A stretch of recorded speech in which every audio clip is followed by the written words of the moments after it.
सर्वप्रथम तर आपल्या सर्वांना जय महाराष्ट्र. खरं तर हे विषय सगळे संपून गेलेले आहेत आणि हदगाव तालुक्याच्या या राजकारणातला हा सगळ्यात मी म्हणतो की अतिशय असं आतापर्यंत कोणी असं म्हणजे पर्सनल कोण्या गोष्टीवर असं कधी गेलं नव्हतं. हा विषय आहे जवळपास गेल्या महिन्यातल्या 27-28 तारखेचा, जे की टीव्हीवर किंवा बातम्यावर आलं 2 तारखेला आणि आज आता आहे 20 तारीख आणि हे आमदारांनी आणि माजी आमदारांनी हे विषय काढला 18 तारखेला. म्हणजे दरम्यानच्या काळामध्ये हे जवळपास 17-18 दिवस हे काय करत होते किंवा यांना तव्हा यांचं देशप्रेम कुठं गेलं होतं किंवा यांच्या जबाबदाऱ्या कुठं गेल्या होत्या मला माहित नाही. मधल्या काळामध्ये सेंट्रलचं अधिवेशन चालू होतं आणि स्टेटचं अधिवेशन चालू होतं. त्या काळात सुद्धा या लोकांनी कधी काही वाक्यता केली नाही आणि आताच का केली, कशामुळे केली, हे सगळे जे काही पातळी जी बोलायची आहे ती ओलांडली गेली. एक संविधानिक पदावर असताना बिनबुडाचे आरोप करणं किंवा मला वाटतं की संविधानिक पदावर असल्याच्या नंतर त्याची पूर्णतः माहिती घेतली पाहिजे. आपण काय बोलायला लागलो किंवा काय नाही बोलायला लागलो या संदर्भात समतोल असला पाहिजे. गुन्हा त्या मुलीवर देशद्रोहाचा दाखल झालाय का, तथाकथित जे तुम्ही म्हणता भागवत तिच्यावर त्यांनी माझं नाव FIR मध्ये घेतलेलं आहे का, माझा संबंध कुठपर्यंत आहे, मी देशद्रोह करण्यासारखं माझं काही कोण्या बाहेर देशातल्या लोकांसोबत माझं ट्रान्झॅक्शन झालेलं आहे का, ह्या सगळ्या गोष्टी बाबी थोड्याशा लक्षात घेऊन बोलला असतं तर कदाचित वेगळा विषय झाला असता. पण निखळ काहीतरी एंटरटेनमेंट करायची, काहीतरी वक्तव्य करायचं आणि चर्चेत यायचं आणि दुसऱ्याची बदनामी करायची, याच्यापेक्षा दुसरं हे काही नाही आहे. सुरुवात त्यांनी केली, संपवणार आता मी आहे. आणि जी पातळी त्यांनी ओलांडली, जी बोलण्याची पातळी ओलांडली, त्याच्यानंतर आता बोलण्याची पातळी माझी सुद्धा ओलांडणार आहे. त्यामुळं आता मी जे काही बोलत ते त्यांच्या हिशोबाने जे ते बोलले त्याच हिशोबाने मी पण बोल. आता आपल्या सगळ्याला विनंती आहे की एकाने मला त्यांनी विचारलेल्या प्रश्नाचं आपण प्रश्न विचारावे, त्यामुळे मी तुम्हाला त्याचं उत्तर देईन. आपण जे प्रश्न आता काय केला होता एकाने विचारलं तर मला सगळ्याला सांगता येईल आणि माझं असं विनंती आहे की माझ्याकडे आहे त्यांनी काय काय बोललेलं आहे, पण आपण सगळेजण मुलाखतीला होता, आपण जे काही प्रश्न त्यांनी जे काही माझ्यावर आरोप केले त्याचं मला खंडन करायचं आहे. त्या हिशोबाने मी एका टप्प्यावर करल. प्रथमतः तर मी आपल्याला सांगेन की वानखेडेला झालाय मुळियात आणि त्याचा किरम्या करायलाय बुळबुळ, याच्यापेक्षा दुसरं याला माझ्या मतानं काही याला दुसरं वाक्यता नाहीये. त्याच्याच भाषेत त्याला सांगायचं त्याला झालाय मुळियात आणि त्याचा किरम्या करायलाय बुळबुळ. त्याच्यामुळे आता ही अशा गोष्टी बेताल वक्तव्य करणारा हा माणूस आलाय.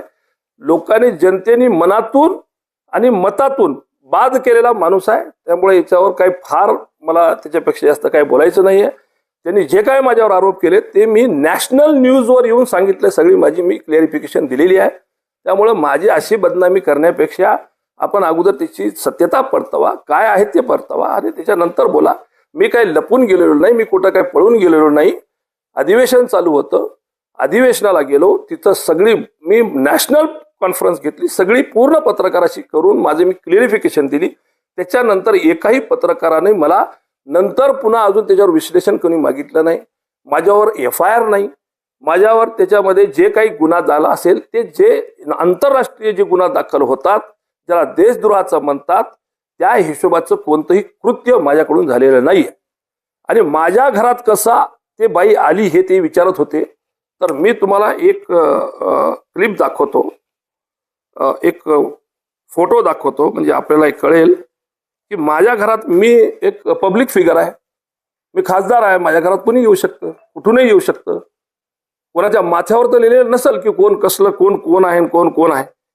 त्यामुळं मी पण हे जेव्हा झाली घटना त्यावेळेस मी थोडीशी त्याची माहिती घ्यायला सांगितली आमच्या काही माणसाला, आणि त्याच्यानंतर एक माहिती समोर म्हणजे मी जे म्हणलो होतो तुम्हाला की त्या बाईजवळ एक क्लिप होती की ती महाराजा एक जे रामभद्राचार्य महाराजाचा त्यांनी त्याचा स्टेजवर सत्कार केलेला आहे त्या मुलीचा, आणि असं सांगितलं की ही IAS झालेली मुलगी आहे आणि ही अतिशय आमची चांगली भक्त आहे आणि ही चांगली हुशार आहे, असं तसं त्याने त्याचा सत्कार केलेला होता. त्याचाही क्लिप मी पाहिली, ते त्या तिथल्या पोलीस स्टेशनमध्ये सुद्धा त्याची रेकॉर्ड आहे. ठीक आहे. आणि माझ्या घरी कशी आली हे जे आपलं वक्तव्य होतं ना, त्याच्याबद्दल मी तुम्हाला फक्त एक क्लिप दाखवू इच्छितो.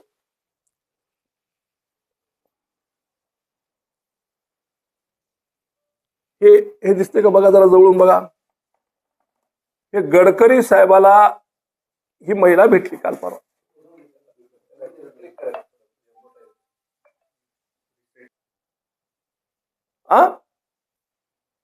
अरे कसं आलं काय नाही ते मी विश्लेषण केलं, याला सांगायची गरज नाहीये. मला जिथं सांगायचं तिथं सांगल. आणि मला एक म्हणायचं आहे, प्रेस कॉन्फरन्स घेऊन मी जिथं देणार आहे, मी जिथं लेखित देणार आहे, मुख्यमंत्र्याला देणार आहे, गृहमंत्र्याला देणार आहे, केंद्राच्या गृहमंत्र्याला देणार आहे. अरे दे की, इथं प्रेस कॉन्फरन्स घेऊन कोणाला सांगायलास, देऊन टाक ना. तुला जे द्यायचंय ते दे ना. आणि तिथं बसलाय गृहमंत्री, अरे आला सटवा, या या या या हा दे ना. म्हणजे ते बाबूराव मी बोललेला फायला असा शाहू वानाचा, त्याला वान नाही तर नाही गुण लागले त्याला बी, की त्या म्हणू लागला की मुस्लिम जर असला असता तर याला तातडीनं अटक केलं असतं. म्हणजे तुमच्या मनानं की देशातल्या मुस्लिमला कोणालाही तुम्ही म्हणशाल, कोणावर आरोप झाली तर असं सरकार त्यांना मदत टाकतं आणि त्याला आतंकवादी घोषित करतं किंवा त्याच्यावर केसेस करतो किंवा त्याला मदत घालतो. हे कुठली पातळी गाठण होतात. म्हणजे काय हे पद्धत कोणती चालली आहे.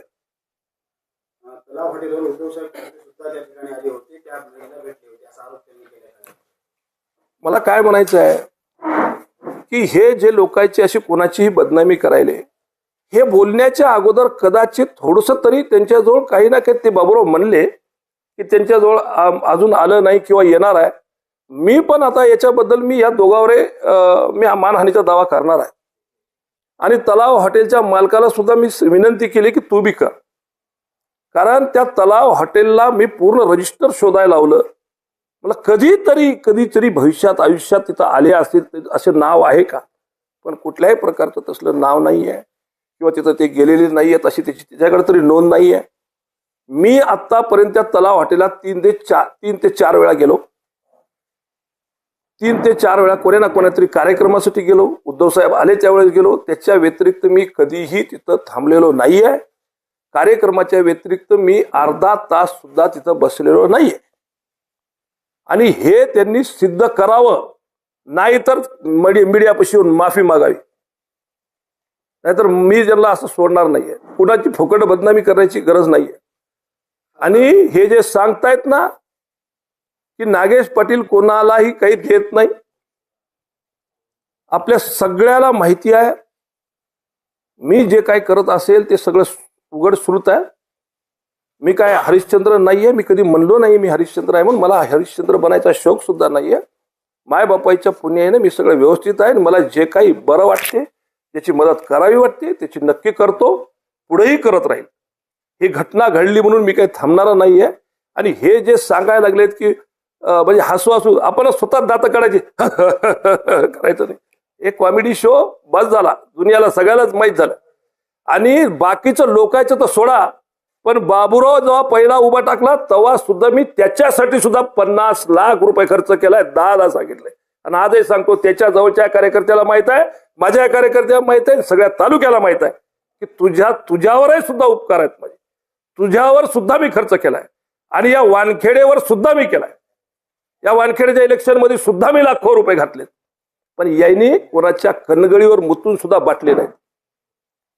हे जे बाबूराव सांगते की ते मेडिकल सांगते, हे पूर्णपणे माझ्या कॉपी करतात.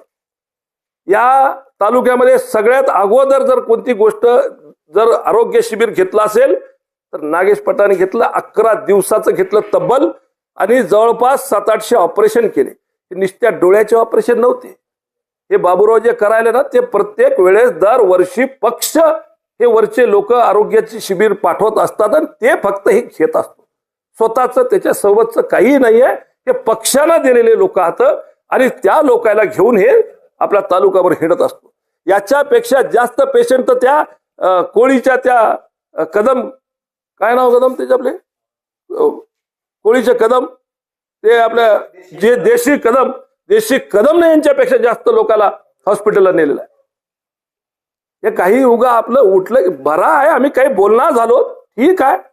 मला हे वैयक्तिक अशी टीका करणं आवडत नाही. मी कुणाचंही मी आतापर्यंत कुणाचे खोलात असं वेगळं गेलेलो नाही आहे, आणि मला खोलात जायचा मला भाग पाडू नका. मी तुम्हाला सांगतो, मी या दोघांना सांगू इच्छितो की मला तुमच्या खोलात जायला भाग पाडू नका. वानखेडे साहेबाला तर मी सांगेल की मी अजून वाड्यावर गेलो नाही, मी अजून कैलास शेठच्या दुकानापासून काही गेलो नाही, मी हायवेवरही गेलो नाही. मला छेडू नका, माझ्याकडे पुष्कळ आहे अजून काय. तुम्ही माझ्या वैयक्तिक जीवनावर जाऊ नका. तुम्हाला काय करायचं ना बिलकुल करा, कर नाही तर डर नाही.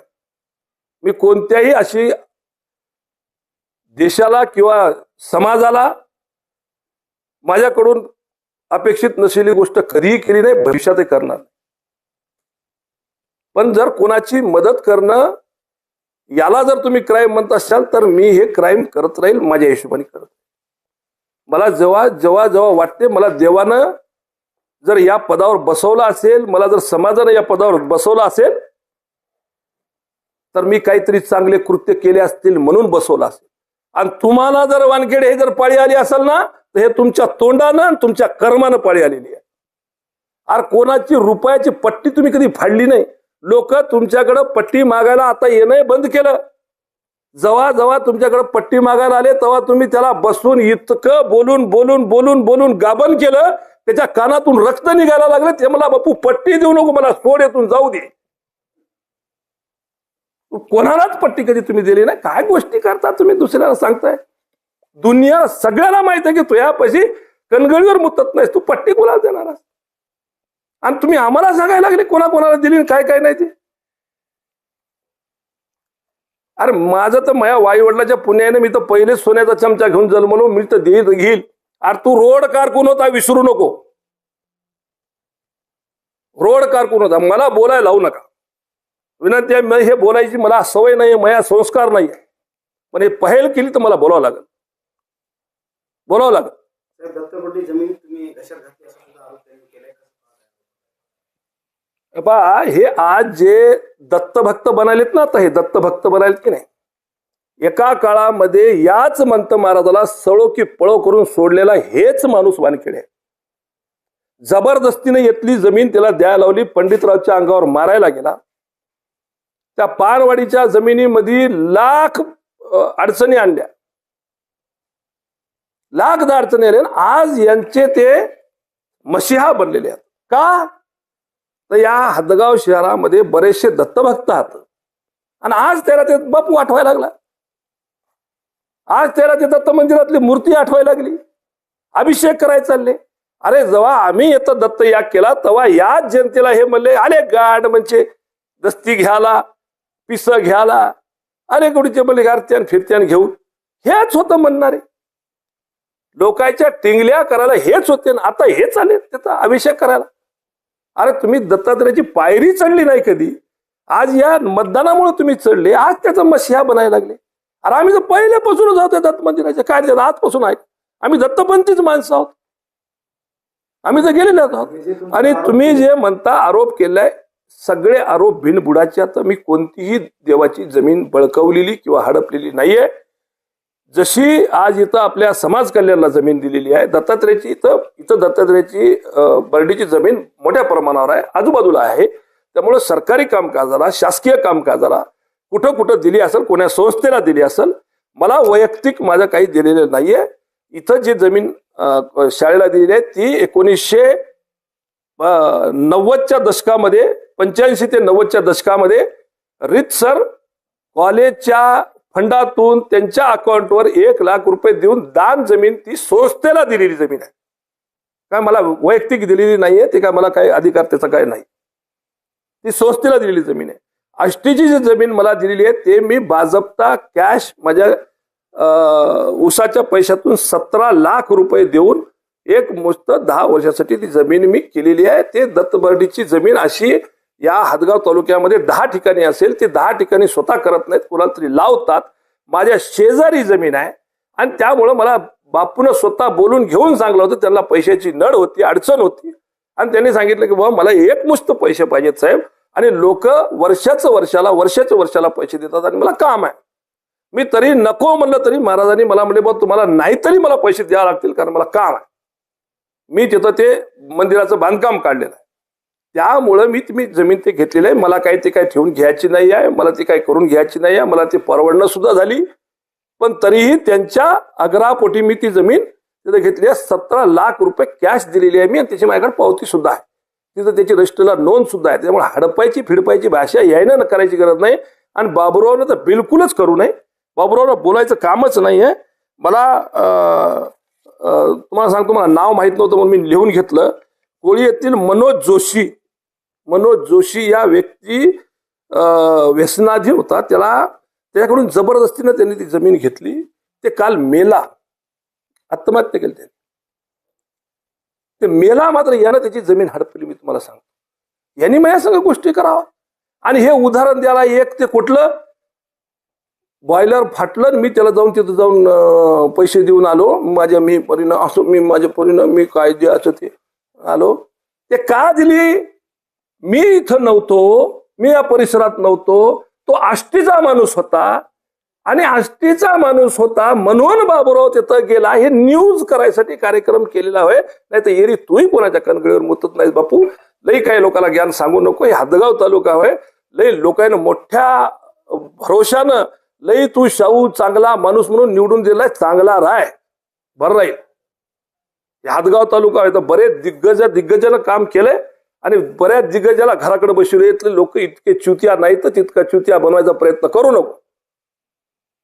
नागेश पाटील का आहे हे, बाबुराव काय, वानखेडे काय, या सगळ्या लोकांना सगळ्याला माहिती आहे. त्यामुळे अशा संभ्रम तयार करून कोणाची विनाकारण बदनामी करू नका, असे आपल्याला माझं शेवटचं सांगणं आहे. तुमच्या कच्चे चिट्टे मायापाशी खूप हात, जगा, दुसऱ्याला जगू द्या, व्यवस्थित राहा. आमचं काही दुमत नाही तुमच्या कोण याच्यावर. निवडून आली चांगला आहे, तुमच्या नशिबानं आले बरा आहे, चांगला आहे. आणि बाबुराव तू तर कसाच निवडून आलाय, तुला ईव्हीएम न निवडून दिले, समजला का? नीट राह बापू, नीट राह, चांगला राहते तर चांगल्या सगळ्या गोष्टी होती, काही दुमत नाही. आणि वानखेडे हे पुन्हा आयुष्यात किंवा भविष्यात या हदगाव तालुक्याच्या पटलावर पुन्हा कधी येणार नाहीत, हे गॅरंटी आहे. आणि हे तुमच्या तोंडानंच आहे, दुसरं कशानंच नाहीये. माझ्यावर कुठल्याही प्रकारचा दत्तात्रेयाची असो की कोण्याही देवाची जमीनची असो, आपल्याला जर अजूनही काय म्हणायचं असेल विचारायचं तर मला विचारा. पण या जमिनीमध्ये मी कुठल्याही प्रकारचा, मी देवाला देणारा माणूस, मी घेणारा माणूस नाहीये. आणि हे येणं किती बोंबलून सांगलं तर लोकांना माहित आहे आणि त्या देवाला माहित आहे. येणं किती बोंबलं म्हणून काही फरक पडणार नाही.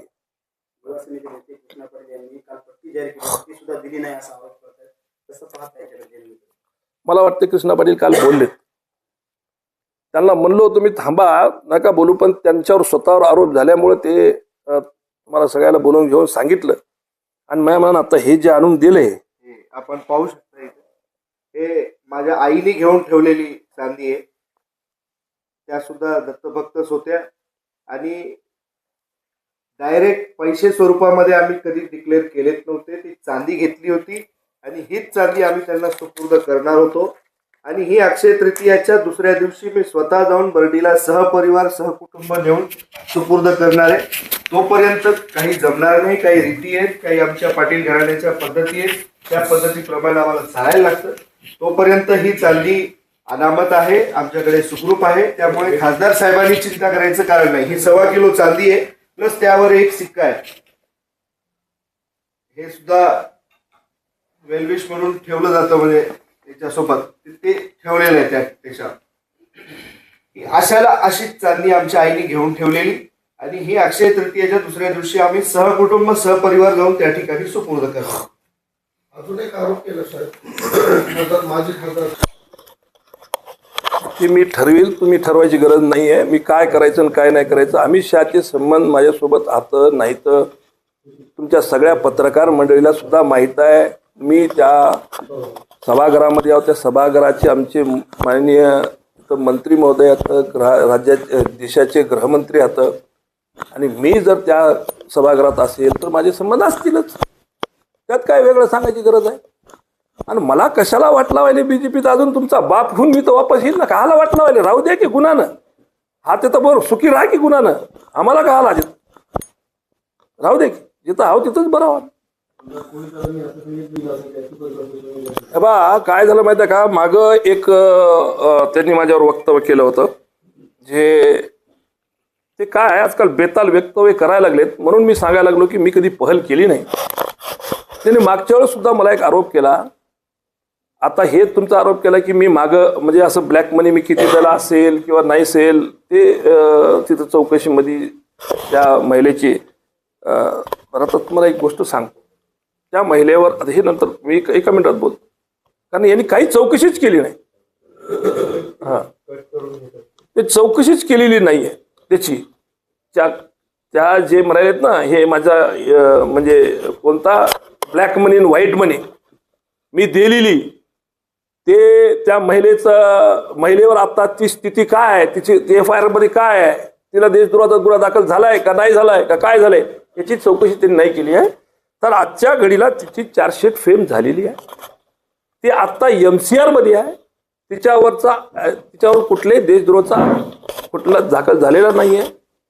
त्या कुठल्याच त्याच्यातून सिद्ध झालेलं नाही आहे की ते देशद्रोह आहे किंवा ते पाकिस्तान अफगाणिस्तानचा विषय नव्हता. अफगाणिस्तानचा जो माणूस आहे तो 15-20 वर्षापासून रेफ्युजी आहे आणि तो औरंगाबाद संभाजीनगरला तो एक फ्रुट्सची दुकान चालवतो आणि वास्तव्य त्याचं 15 वर्षापासून तिथं आहे आणि ते फ्रुट्सचं दुकान असल्यामुळे त्यांचे संबंध आहेत असं त्याचं मत आहे. माझा त्याच्याशी कुठल्याही प्रकारचं घेत नाही. ते कोण आहेत काय नाहीत मला माहीत नाही. आणि जे पाकिस्तानचा त्यांचा कोणी पाहुणा म्हणतात ते पाहुणा खरा आहे आणि त्याचं कुठल्याही प्रकारचा अशा गोष्टीमध्ये जे देशद्रोहाच्या किंवा कोण्या आतंकवाद्याच्या त्याच्यामध्ये त्याच्या लिस्टिंगमध्ये किंवा त्याच्यामध्ये त्याचं नाव नाही आहे असं त्याच्या निष्कर्षात आलेलं आहे असं मला तिथल्याच एका अधिकाऱ्यांनी मी ज्यावेळेस चौकशी केली त्या गोष्टी मला सांगितलेलं आहे की ती MCR झालेली आता बाई. त्यामुळं आणि माझा जो काही तुम्ही विषय चाललाय की मी असे किती दिले तसे किती दिले, बा मी अजूनही सांगतो तुम्हाला की ते एकच नाही, मी बऱ्याच जणाला असं कधी माझ्यापाशी कोणी आलं माझ्या खिशात जर असतील तर मी देत असतो. हे पुढच्या कोणाच्या माथ्यावर लिहिलेलं नसते की हे कोण्या इंटेन्शन आलं, हे काय कोणत्या प्रकारचा माणूस आहे, चांगला आहे वाईट आहे, वाईट वरतीचा आहे की चांगल्या वरतीचा आहे. तुम्हाला एक उदाहरण देतो. माझ्या घरामध्ये रोजचं कोण ना कोणतरी भगवा कपडा घालून इथे येतो. माझ्या घरामध्ये CCTV मदत लावलेली आहे. माझी पत्नीचा आत्ता पसरोकचा रेकॉर्ड आहे की तिनं CCTV मध्ये कोणी बाहेर आलेलं पाहिलं तर तिला एक दस्ती 100 रुपये दिल्याशिवाय, तिला चहा पाजल्याशिवाय, तिला खाऊ घातल्याशिवाय आतापर्यंत जाऊ दिले नाही. आमचा शिपाई 10 आमच्या बायकोला सांगत होता की बाई हे भगवा कपडा घालून आलं मात्र तुम्ही आता 100 रुपये दिले की हे पियाला जाते. तरी माझी मिसेस म्हणायची की त्यांना तिकडे जाऊन काही करू दे, मया इथं भगवा कपडा घालून आलाय, मया दारामध्ये आलाय तर मी त्याला देणार. तर ते पुढे जाऊन काय करतील आणि काय नाही करतील माहित नाही. पण ज्या वेळेस आपल्याकडे येते कोणी जर देवाच्या दयेनं तुमच्या खिशात असतील तर दिले पाहिजे आणि द्याचं दानत्व तुमच्यामध्ये असलं पाहिजे. मला जे योग्य वाटलं ते मी गोष्टी केल्या. त्याच्यामध्ये मला कुठल्याही प्रकारचा म्हणजे हे नाही आहे, कोण्या प्रकारची मला गिल्टी नाही. ते काल अशी हे न्यूज आल्या आमच्या गावातल्या लोकांना व्हिडिओ करून मला पाठवला आणि माझ्या मनानं काय लोकांना पाठवला की काय मला माहित नाही. पण ते जर असलं तर दाखवत नसतं तर. माझ्या वडिलाचं नाव आहे, माझ्या गावावर माझं खूप जास्त प्रेम आहे आणि लोक माझ्यावर खूप जास्त प्रेम करतात गावात. माझ्या गावात काय करायचं आणि काय नाही करायचं हे त्यांनी मला सांगायची गरज नाहीये. वानखेडे साहेबानं पडताळणी केली पाहिजे की तुमच्या गावात तुम्ही काय करायले पहा. तुमच्या गावातला सरपंच तुमच्या विरोधातला निवडून आलाय, मला सांगू नका. मी माझ्या गावातल्या सगळ्या मंदिराचे कामं केलेत, सगळ्याचे कामं केले. माझ्या गावामध्ये 4-5 मंदिरात 4-5 मंदिराचा एकाच वेळेस मी कळस केलाय आणि पूर्णपणे मी केलाय.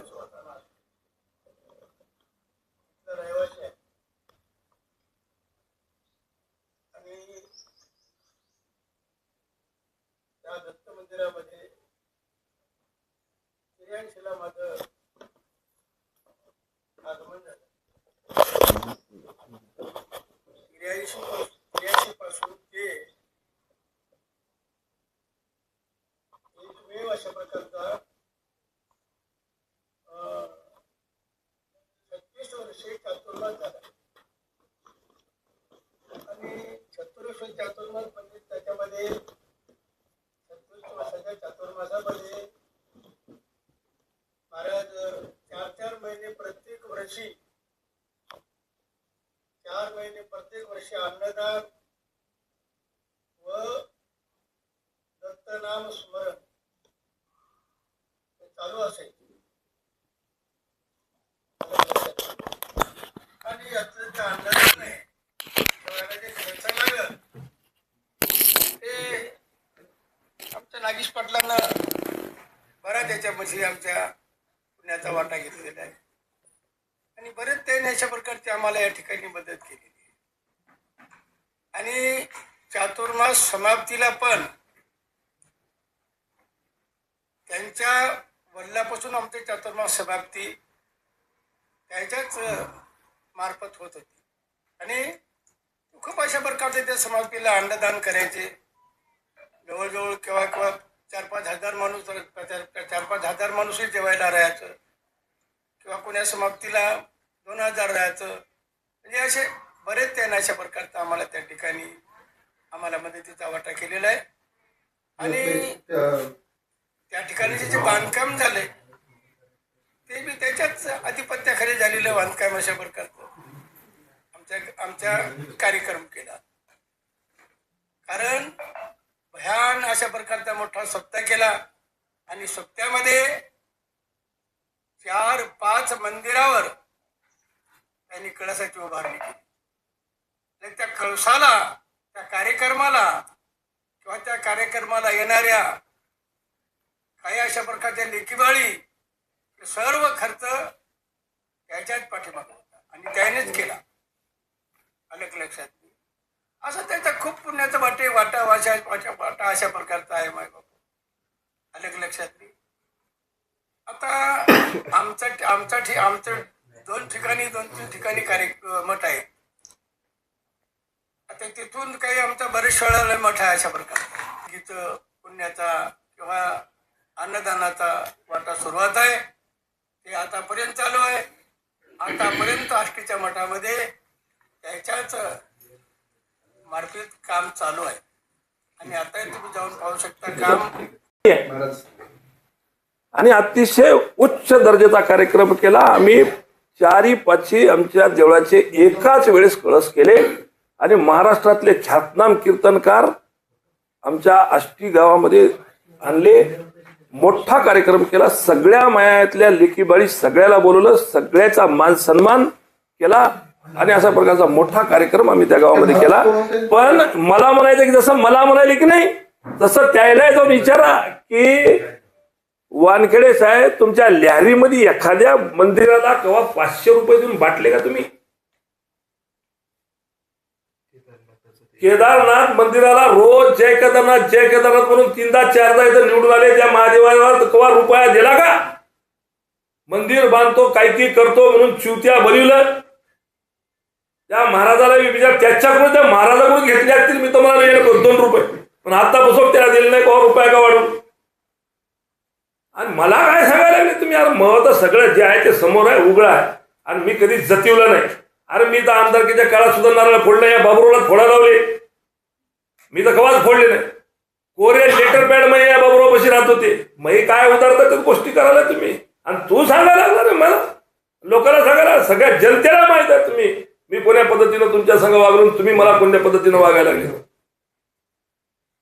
माझ्यावर तुमचा काही उपकार नाही, पण मी तुमच्या दोघावरही उपकार केलेले आहेत आणि सर्वश्रुत आहे, सगळ्याला माहिती आहे. माझ्याच तुम्ही उलटायला लागले आणि मी अजून गेलोच नाही पलीकडे. वानखेडे साहेब, तुम्ही या हायवेचे पैसे कसे उचलले? 57 लाख रुपये तुम्ही उचलले हायवेचे, कसे उचलले, काय उचलले, सगळं माहित असताना सुद्धा फक्त शांत बसलो. पण आता तुम्ही सुरुवात केली ना वैयक्तिक जायची, तर तयारी ठेवा वैयक्तिक जायची. माझ्या मुलावर आरोप करता. अरे माझ्या मुलावर आरोप काय करता? तुमच्या मुलावर FIR आहे. अरे मी आणि माझ्या मुलाने 10 मिटवायचा प्रयत्न केला त्या गोष्टीला, की नको कोणाच्या लेकरा बाळावर नको आणायचं काही आहे. पुढच्याच महिन्यात आहे आणि मी बघतो आता तुम्ही किती लावता, जोर ते लावा, त्याचा निकाल लावून कसं घ्यायचं ते मी घेतो. तुमच्या पोरावर आहे ना FIR, माझ्या पोरावर तर अजून FIR नाही. आणि महिलेची गोष्ट करायची ना, महिलेचाच FIR आहे, मुलीला छेडल्याचा FIR आहे तुमच्या पोरावर. माझ्यावर नाही अजून कुठला FIR, माझ्या मुलावर तर नाहीच नाही. जे बिनबुडाचे तुम्ही असले, हे सुरुवात तुम्ही केली, लक्षात ठेवा. मी कोणाच्या लेकरा बाळापासून, मी कोणाच्या फॅमिलीवर, मी कोणाच्या वैयक्तिक आतापर्यंत गेलो नाही, पण सुरुवात तुम्ही केलेली आहे. सुरुवात तुम्ही केली आणि तेही या पद्धतीची केली, म्हणून मला आज हे बोलावं लागलं. मी बघतो आता, मी बघतो तुमचे तुम्ही हे कसे उचललेले. आता मी सांगितलं तुम्हाला, अजून मी 2-4 हिंट दिल्या तुम्हाला, आवरा स्वतःला, नाही तर माझ्याजवळ तुमचा लई कच्चा चिट्टा आहे, सगळ्यातच माझ्याजवळ कच्चा चिट्टा. पण माझा संस्कार नाही आहेत हे कशी गोष्टी करायची. सुरुवात तुम्ही केली, उद्या तुमच्याही मुलाचा आहे आणि FIR आहे. जानेवारी महिन्यामध्ये त्याचा निकाल आहे. निकाल म्हणण्यापेक्षा त्याची जे चालू आहे, आम्ही आजपासून त्याकडे कानाडोळा केला. पण आता मी बघतो, त्याच्यासोबत मी पण उभं टाकतो, मी पण वकील देतो आणि तुम्ही पण आता तुम्हाला काय जोर लावायचं ते लावा. मी बघतो आता काय करायचं पुढच्या अजून काय असेल सांगा. साहेब, 1 महिना उठून गेला कल्पना भागवतच्या प्रकरणाला. उद्याला निकाल आहे नगर परिषदेचा. कालच माझी खासदारांना पत्रकार परिषद घेतली. काय नेमका उद्या असेल? कालच अचानक पत्रकार परिषद घेतली. दुखायली असेल, दुसरं काय आहे माती? दुखायली असेल, बुळबुळ करायला, दुसरं काय आहे माती? दुसरं काय? आणि हे स्वतःच्या पैशावर लढवायचं असतं ना. शिंदे साहेबाकडे जाण्याचा कार्यक्रमच तितका, की शिंदे साहेब वरून काहीतरी पक्षाची निधी पाठवतील आणि हे आपलं ते आयत्या बिळावर सुरू. आता बसरोक यांनी एकही नगरपालिका स्वतःच्या खिशातल्या पैशाने लढवलेली नाही. मी त्याच्यासोबत होतो तेव्हा माझ्या घराला रांग लावायचे, जातीकडे नागेश पाटलाकडे, जातीकडे नागेश पाटलाकडे, जातीकडे नागेश पाटलाकडे. पुन्हा सगळ्यात हातगाव तालुक्याला माहिती. आणि आता तिथं जायचं तेवढंच कारण आहे, बस, दुसरं काही कारण नाही. पण इतकं करू नये, काही तिसरं झालं पत्रात, म्हणून तू काही दुसरं काय, म्हणून हे पत्रकार परिषद होय. अरे मला काय म्हणायचं आहे, तुम्हाला सांगून, पत्रकाराला सांगून पत्र द्यायची काय गरज आहे भाऊ? काय गरज आहे भाऊ? तुम्हाला सांगून द्यायची गरज आहे? काय गरज आहे? द्या ना, द्यायचं तर द्यायचं ना. पत्रकार परिषद काला घेतली तुम्ही? फक्त एवढं सांगायसाठी की आम्ही आता लेखी देणार आहोत. अरे दिली नाही अजून तुम्ही, द्या ना, शोक्ष द्या. माझ्यावर मी जर कुठं गिल्टी असेल तर मी नॅशनल न्यूजवर सुद्धा सांगितलं, सगळ्या नॅशनलच्या मीडियासमोर सांगितलं की मला जे काही ते माहिती विचारतील किंवा मला बोलतील, मला बोलवतील तर मी जाईल आणि जे काही माझ्यापाशी सत्यता असेल ते मी सांगेन.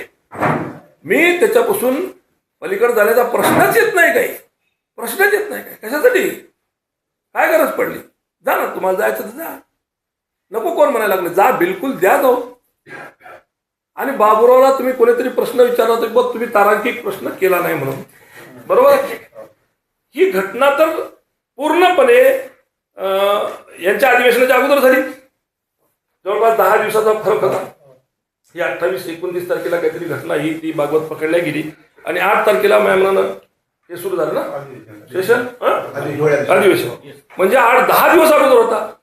बरं, बाबुराव रोज कोणता ना कोणता तरी गुत्तेदारीचा प्रश्न असेल तर विचारतो.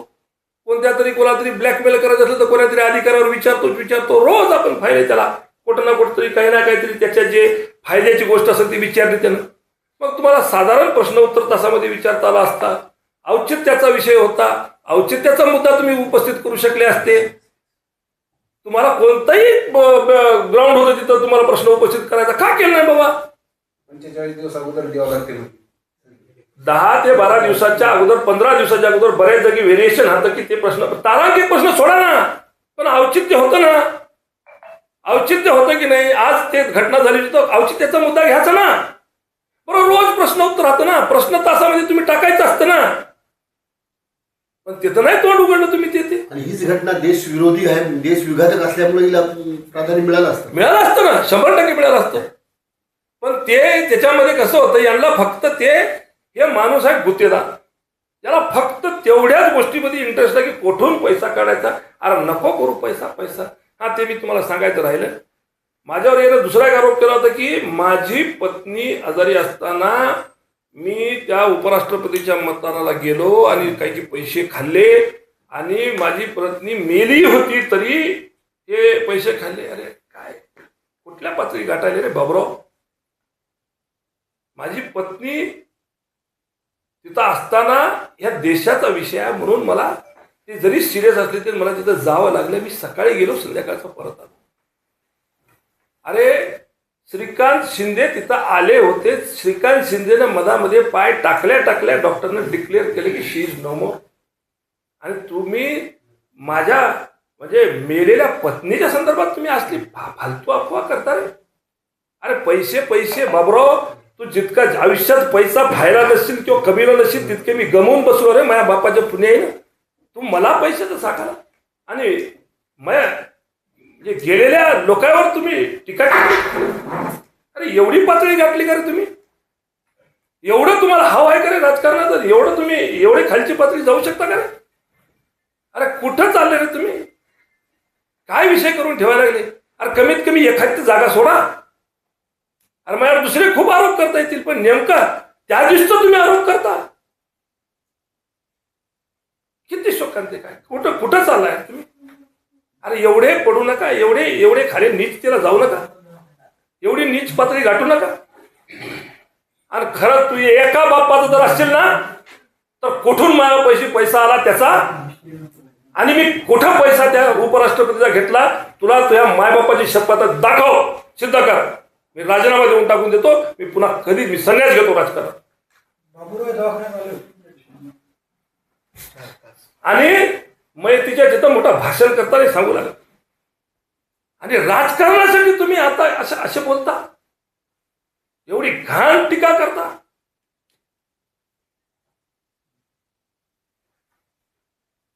माझं खुलं चॅलेंज आहे त्याला, एका बापाच्या औलाद असं तर हे सिद्ध करून दाखव,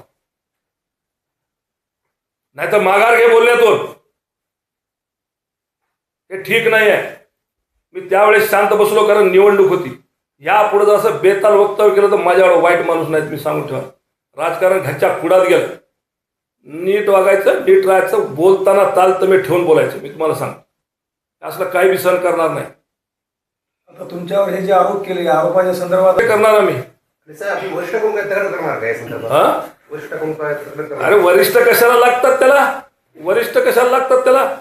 तुम्ही माझ्यावर आरोप केला, सिद्ध करा ना, सिद्ध करा ना तुम्ही. मी देशद्रोह आहे, सिद्ध करा ना. मी एका जिम्मेदार पदावर बसलो, तुम्ही असे बेताल वक्तव्य नाही करू शकत, नाही करू शकत. तुम्ही असे बेताल वक्तव्य माझी अशी काही बदनामी तुम्ही नाही करू शकत.